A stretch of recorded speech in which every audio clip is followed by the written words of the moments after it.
अस्सलाम and welcome to current tutorials. अच्छा, आज करिकुलम एंड डेवलपमेंट की डिफरेंट चीजें हम डिस्कस करेंगे। तो ये जो आपकी स्क्रीन के ऊपर सारी चीजें डिस्प्ले होगी ना, सारी वन बाय वन करके डिस्कस करेंगे। तो स्टार्ट करते हैं। Meaning and definition of curriculum. Curriculum का वर्ड दुनिया में पहली दफा कब इस्तेमाल हुआ और डिफरेंट स्कॉलर्स ने करिकुलम की कैसे डेफिनेशन की, ये चेक करते हैं।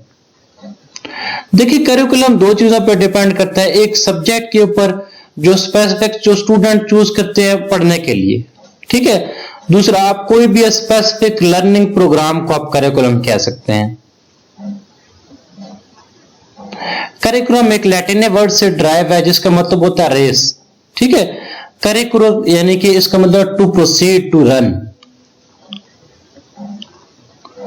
देखिए, सबसे पहले 17th सेंचुरी में यूनिवर्सिटी ऑफ ग्लासगो ने एक course of study as a curriculum इसमें लगाया था, ठीक है। सबसे पहले जो वर्ड यूज किया था 17th सेंचुरी में यूनिवर्सिटी ऑफ ग्लासगो के अंदर course of study as a curriculum आया था। मतलब एक कोर्स एक किया गया, स्टडी का एक कोर्स था जो कि करिकुलम पे था।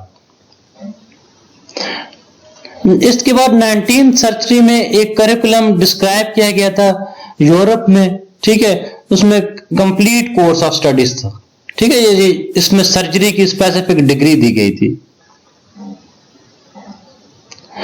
इसके बाद 20th सर्जरी में करिकुलम वोटाए यानी कि जिसको आप सीवी कहते हैं, वो एक आम वर्ड इस्तेमाल किया जाता है। इसमें सीवी में आप अपना डाटा, कोई भी बंदा अपनी प्रोफाइल बनाता है जिसको आप रज़्मे भी कहते हैं, सीवी भी कहते हैं। तो करिकुलम वोटाए वहां से चला था। करिकुलम की डेफिनेशन देखते हैं डिफरेंट साइंसदानों ने कैसे की थी। देखिए, जॉन कैर कहता है कि all the learning which is planned and guided by the school, ठीक है। हर वो प्लान्ड और गाइडेड जो है ना लर्निंग, वो करिकुलम है। इसी तरह कैसवेल एंड कैंपल का कहना है all experience student have under the guidance of teachers, ठीक है। स्टूडेंट जो टीचर्स की गाइडेंस के अंदर जो सारे एक्सपीरियंसेस लेते हैं वो सारे करिकुलम का हिस्सा है, ठीक है। जॉन कैर क्या कहता था कि जो करिकुलम है वो स्पेसिफिक प्लान्ड और गाइडेड जो है, वो सारी लर्निंग जो एक्टिविटीज हैं जो प्लान्ड हो और गाइडेड हो, ठीक है। और कैसवेल और कैंपल ने क्या कहा था, कैंपल में, कि जो स्टूडेंट जो सारा कुछ टीचर की गाइडेंस के अंदर सीखता है वो सारी चीजें करिकुलम का हिस्सा हैं।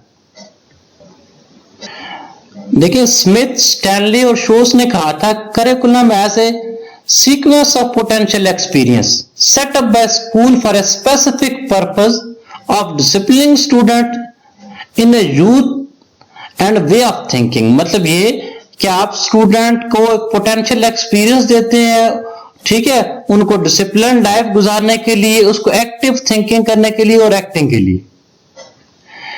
इसी तरह मार्श और विल्स ने कहा था कि experience in the classroom which are planned and encountered by the teacher and also learn by the students. मतलब वो सारी वो प्लान्ड लर्निंग जो है जो टीचर प्रोवाइड करता है वो सारे करिकुलम का हिस्सा है। करिकुलम के ऊपर सबसे पहली बुक जो पब्लिश की गई थी वो जॉन फ्रैंकलिन ने की थी 1918 में, ठीक है। और उसमें वो कहता है कि the curriculum is a social engineering arena, ठीक है। हमारी जो सोशल इंजीनियरिंग है वो सारी करिकुलम से होती है। तो ये सबसे पहली बुक उसने जॉन फ्रैंकलिन बॉबेट ने लिखी थी 1918 में, 1918 में।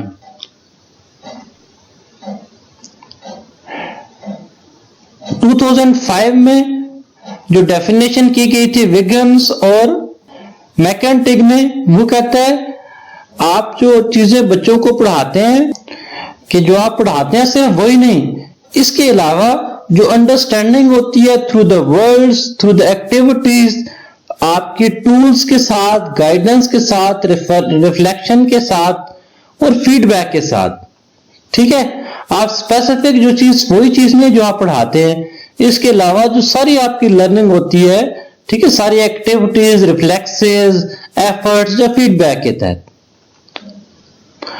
टूड ने 1965 में डिफाइन किया था करिकुलम को।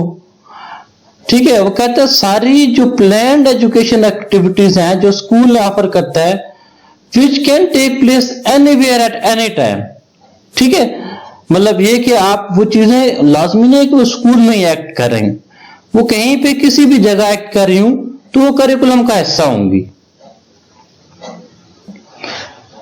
1989 में फैरे ने कहा था कि जो स्टूडेंट जो हैं वो इंक्रीजिंगली जैसे जैसे वक्त बढ़ता है, प्रॉब्लम्स को जैसे जैसे समझना शुरू करते हैं, चैलेंजेस को जैसे जैसे रिस्पॉन्ड करना शुरू करते हैं, तो ये सारी चीजें करिकुलम का हिस्सा हैं। ठीक है, स्टूडेंट वक्त के साथ साथ जो प्रॉब्लम्स से सीखते हैं, अपने आप को दुनिया को कोरिलेट करते हैं प्रॉब्लम्स में और अपने चैलेंजेस को रिस्पॉन्ड करते हैं, ये सारी की सारी चीजें करिकुलम में। ठीक है, 2000 में डेजर और साइमंस ने कहा था कि मौजूदा वक्त में जो एजुकेशन पर्पस है वो मॉरल नहीं है। ठीक है, हमारा मकसद ये नहीं है कि हम केयरिंग लोग प्रोड्यूस करें, बट हम वारंटलेस लोग प्रोड्यूस करें, मतलब बेरहम लोग प्रोड्यूस करें। ठीक है, तो इनकी डेफिनेशन ये थी। ये कहते हैं कि आप लाजमी नहीं कि आप सोशल एथिक्स की बेस पे जाएं और केयरिंग लोग प्रोड्यूस करें, बट आप ऐसे ब्रांडलेस लोग प्रोड्यूस करें जो कि टर्न आउट आए, जो कि एकेडमिक ड्राइव लेके आए।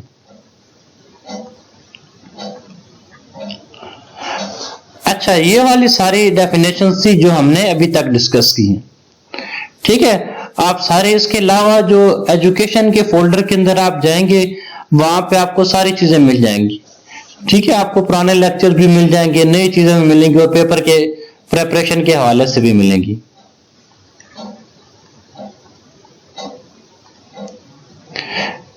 करिकुलम के डेवलपमेंट मॉडल्स देखते हैं। ठीक है, इसमें से 3 डिफरेंट मॉडल्स हैं, तीनों को वन बाय वन करके डिस्कस करते हैं। देखें, टेलर का मॉडल देखते हैं करिकुलम डेवलपमेंट में कि टेलर का मॉडल जो है वो किस तरह आया था, और टेलर ने 4 प्रिंसिपल बेस्ड मॉडल बनाया था। ठीक है, देखिए इस मॉडल को इसने अपनी एक बुक जो थी बेसिक प्रिंसिपल ऑफ करिकुलम, उसमें इसने क्या किया था, रिप्रेजेंट किया था। ठीक है, टेलर ने अपने जो मॉडल है ये basic principle of curriculum and instruction की बुक में उसने किया था। ठीक है, उसमें 4 जो है बेसिक प्रिंसिपल्स और उनके आंसर्स दिए थे। अब वो 4 प्रिंसिपल्स क्या है, देखिए सबसे पहले में कहते हैं what is the purpose of education. ठीक है, एजुकेशन का पर्पस क्या है स्कूल में। ठीक है, what is educational experience that can be provided. ठीक है, how can these experience can be organised, how we determine the purpose. One by one को समराइज करते हैं। देखें, सबसे पहले उसने जो 4 पॉइंट दिए थे, सबसे पहली बात उसने की थी वो पर्पस ऑफ स्कूल्स की बात की थी। ठीक है, दूसरी बात उसने जो की थी वो education experience related to the purpose, वो सारा एजुकेशनल एक्सपीरियंस जो कि पर्पस से रिलेटेड हो। तीसरा उसने बात की थी ऑर्गेनाइजेशन ऑफ पर्पस। ठीक है, ऑर्गेनाइजेशन ऑफ एक्सपीरियंस। चौथा उसने बात की थी एवेल्युएशन ऑफ एक्सपीरियंस। ठीक है, सबसे पहले पर्पस, स्कूल का पर्पस क्या है, फिर उसका education purpose, education experience related to the experience. ठीक है, इसके अलावा ऑर्गेनाइजेशन का एक्सपीरियंस और एवेल्युएशन एक्सपीरियंस। आप एक्सपीरियंसेस को ऑर्गेनाइज करते हैं, एवेल्युएट करते हैं, एजुकेशनल पर्पस के लिए इस्तेमाल करते हैं।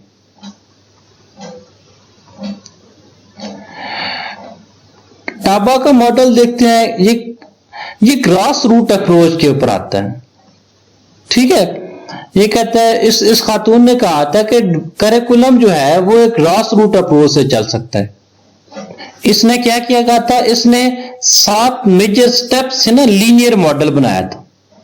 ठीक है, इस खातून ने 7 मेजर स्टेप्स की बेस पे क्या किया था, एक लीनियर मॉडल बनाया था और स्टेप्स उसके क्या है वो ये वाले थे। ठीक है, सबसे पहली बात तो कहती है कि diagnosis of learners need and expectations of the larger society. ठीक है, आपने डायग्नोज करना है लर्नर्स की रिक्वायरमेंट को और सोसाइटी की एक्सपेक्टेशंस को। ठीक है, दूसरी बात फॉर्मुलेशन ऑफ लर्निंग ऑब्जेक्टिव्स, जो हमारे लर्निंग ऑब्जेक्टिव्स हैं उनको फॉर्मुलेट करना है। तीसरी बात क्या थी, सिलेक्शन ऑफ लर्निंग कंटेंट्स, जो कंटेंट्स है ना वो आपने सिलेक्ट करने हैं या शॉर्ट लिस्ट करने हैं, फिर शॉर्ट लिस्ट करने के बाद उनको चौथे स्टेप के ऊपर उनको ऑर्गेनाइज करना है। ठीक है, ऑर्गेनाइजिंग ऑफ लर्निंग कंटेंट्स। पांचवी बात सिलेक्शन ऑफ लर्निंग एक्सपीरियंसेस। ठीक है, एक्सपीरियंसेस को सिलेक्ट करना है। ये सारा कुछ कर लिया, इसके बाद determination of what to evaluate, इसके बाद डिटरमाइन करना है कि हमने क्या चीज एवेल्युएट करनी है, and the mean of doing it, और आप ऐसा क्यों कर रहे हैं।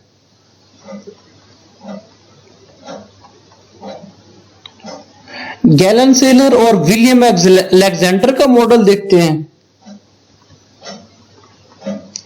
इन्होंने 1974 में ये रिप्रेजेंट किया था। ठीक है, और इन्होंने 4 स्टेप का मॉडल दिया था। वो कहते हैं कि curriculum is a plan of providing set of learning opportunities, कि करिकुलम एक प्लान है जो प्रोवाइड करता है लर्निंग अपॉर्चुनिटीज का पूरा सेट।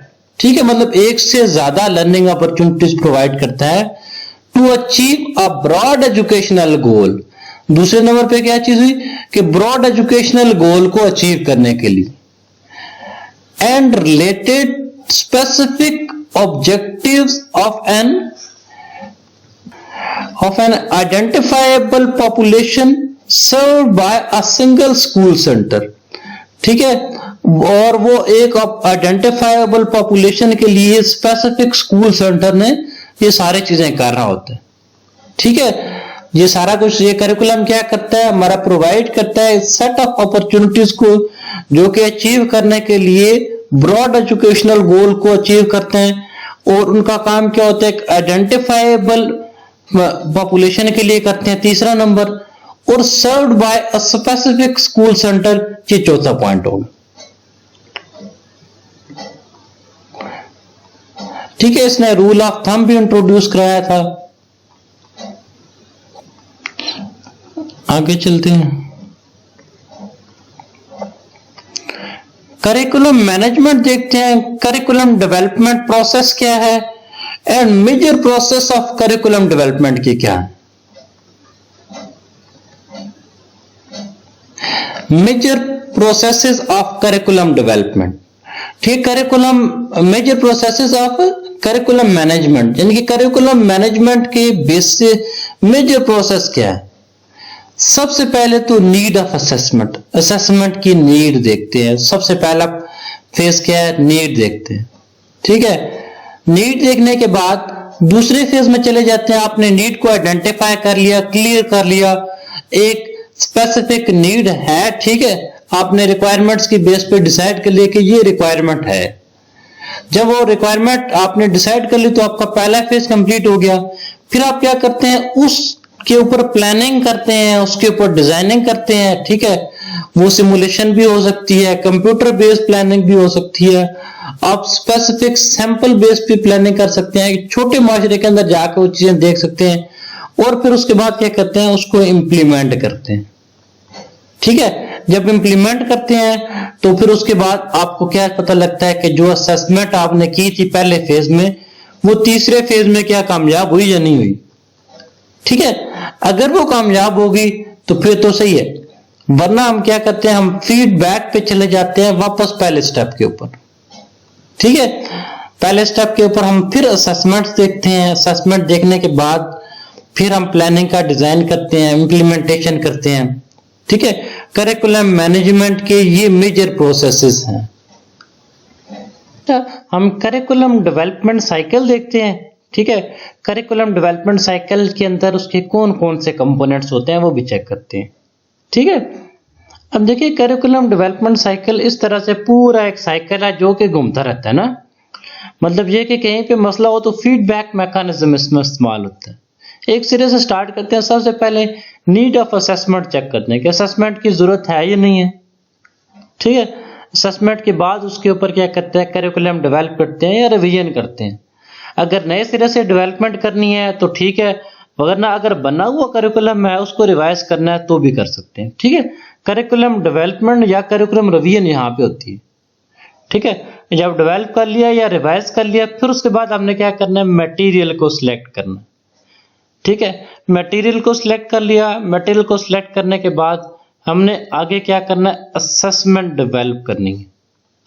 ठीक है, असेसमेंट डेवलप करनी है। असेसमेंट डेवलप करने के बाद जब डेवलप हो गई, फिर क्या करना है, करिकुलम को इम्प्लीमेंट कर देना है। ठीक है, करिकुलम को रियल टाइम में इम्प्लीमेंट कर देना है। ठीक है, अब सबसे पहले क्या किया, असेसमेंट की, फिर करिकुलम डेवलप किया या रिवाइज किया, दोनों में से जो भी काम किया।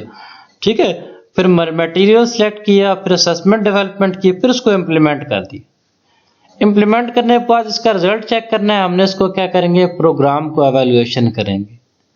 एवेल्युएशन करने के बाद हम देखेंगे अगर सही है तो ठीक है, वरना इस साइकिल को दोबारा से वापस चला दें।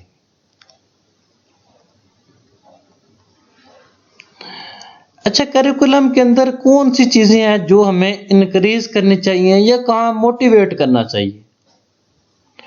देखिए, क्वेश्चंस तो है ना, क्वेश्चंस लोगों को क्वेश्चंस इंक्रीज करने के लिए क्वेश्चन प्रैक्टिस करनी चाहिए कि लोग मोटिवेट हो क्वेश्चन करने के लिए।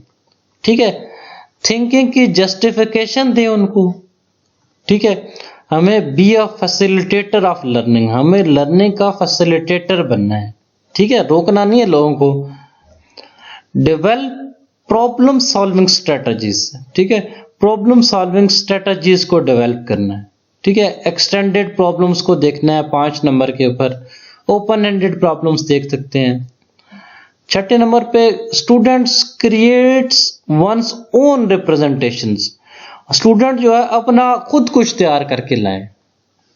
ठीक है, justifying answers and solution process, कि आंसर जो है वो सारे जस्टिफाई होने चाहिए। नंबर 8 के ऊपर है connecting mathematics to other subjects and real words. ठीक है, जो कैलकुलेशंस है वो सिर्फ ये कैलकुलेशन की बेस पे ना हो, वो रियल वर्ड्स डाटा के बेस पे हों और सारी चीजों को एक को रिलेट करें आपस में। Developing number and operation sense. ठीक है, नंबर्स को डेवलप करें और ऑपरेशन करें, उसके बेस पे देखें। Thinking strategies for basic facts, basic facts के ऊपर थिंकिंग स्ट्रेटजीज डेवलप करने की जरूरत होती है। ठीक है, एक्चुअल मेजरिंग और एक्सप्लेन कॉन्सेप्ट, आप एक्चुअल मेजरिंग को साथ लेके चलते हैं। Using of statistical methods, statistical method जो टूल्स हैं उनको हम यूज करें। ठीक है, उनसे हम हेल्प लें। Use of multiple assessment techniques, assessment की डिफरेंट टेक्निक्स को ना हम इंप्लीमेंट करें या उनको इस्तेमाल करें। ठीक है, ये सारी चीजें हैं जो हमें मोटिवेट करनी चाहिए या इनकरेज चाहिए करिकुलम को डेवलपमेंट करने में। अच्छा, कुछ चीजें ऐसी हैं जो करिकुलम डेवलपमेंट में डिक्रीज करनी चाहिए या डीमोरलाइज करनी चाहिए। ठीक है, सिंगल आंसर, यानी कि एक सिंगल वे ऑफ आंसरिंग, कि एक क्वेश्चन है इसका यही आंसर है, इसके अलावा कोई आंसर नहीं। ठीक है, बच्चों को मेमोराइजिंग के ऊपर ज्यादा जोर दें, ये नहीं करना आपने ना। मेमोराइजिंग के उनके अंडरस्टैंडिंग की बजाय मेमोराइजिंग के ऊपर जोर दें, ये बिल्कुल नहीं करना। ठीक है, एक नॉलेज की आपने डिस्पेंसर नहीं बनाना उन्हें। ठीक है, वन स्टेप प्रॉब्लम्स नहीं बताने। कॉपिंग of conventional representative without understanding, मतलब ये चीज ऐसी है बस ऐसी बता देना उसको, इस तरह नहीं करना। ठीक है, फ्यूअर रिप्रेजेंटेशन के ऊपर नहीं जाना। रिलाइंग ऑन ऑथर्स, ठीक है, टीचर्स जो है वो ऑथर्स के ऊपर ना जाएं, आंसर कीज के ऊपर ना जाएं। Developing skills out of context, out of context ना जाएं। ठीक है, आप चीजों को प्रोसीजर को मेमोराइज करने की कोशिश ना करें अंडरस्टैंडिंग के बगैर। ठीक है, इसके अलावा फार्मूलाज को मेमोराइज करने के लिए प्रोसीजर को, असेसमेंट्स को, आप चीजों को हर जगह मेमोराइजिंग को कम से कम किया जाए। ठीक है, और दूसरा इसके अलावा क्या किया जाए, हमारा जो है ना जो टेस्ट है उसकी एक स्पेसिफिक फॉर्मुलेशन के अलावा भी बच्चों को सोचने का पूरा पूरा मौका दिया जाए। ये सारी चीजें हैं जो डिक्रीज करने वाले हैं, जिनको हमने डीमोरलाइज करना है। अच्छा, critical thinking, ways to develop more critical thinking. Critical thinking और बेहतर अच्छी कैसे बनाया जा सकती, ठीक है। 5 बेसिक चीजें हैं। Think of myself as a coach, अपने आप को एक कोच की जगह रख के सोचें, ठीक है। अगर मैं कोच हूं, मैंने खुद ये करना हो तो मैं कैसे करूं। Encourage students to think about their thinking, students को एनकरेज करना है कि अपनी सोचों के बारे में खुद सोचें, ठीक है। इस हर प्रॉब्लम के बारे में खुद सोचें। Model skill for thinking student, कि आपने मॉडल बनाना, स्किल्ड मॉडल बनाना स्टूडेंट्स के लिए। आपने रिलेटेड कंटेंट्स प्रोवाइड करने हैं whenever is possible to issue problem of practical issues, ठीक है। डिजाइन असेसमेंट करनी है for student for their thinking and mind. तो ये सारी चीजें करनी होती हैं, ठीक है। आप करंट ट्यूटोरियल्स को सब्सक्राइब कीजिएगा, और मजीद आपने कोई डाटा देखना हो तो हमारी प्ले लिस्ट ना एजुकेशन इस तरह के नाम से बनी हुई है। हर टॉपिक्स की डिफरेंट प्ले लिस्ट बनी हुई है, तो वो जाके चेक कर सकते हैं, वो बड़ी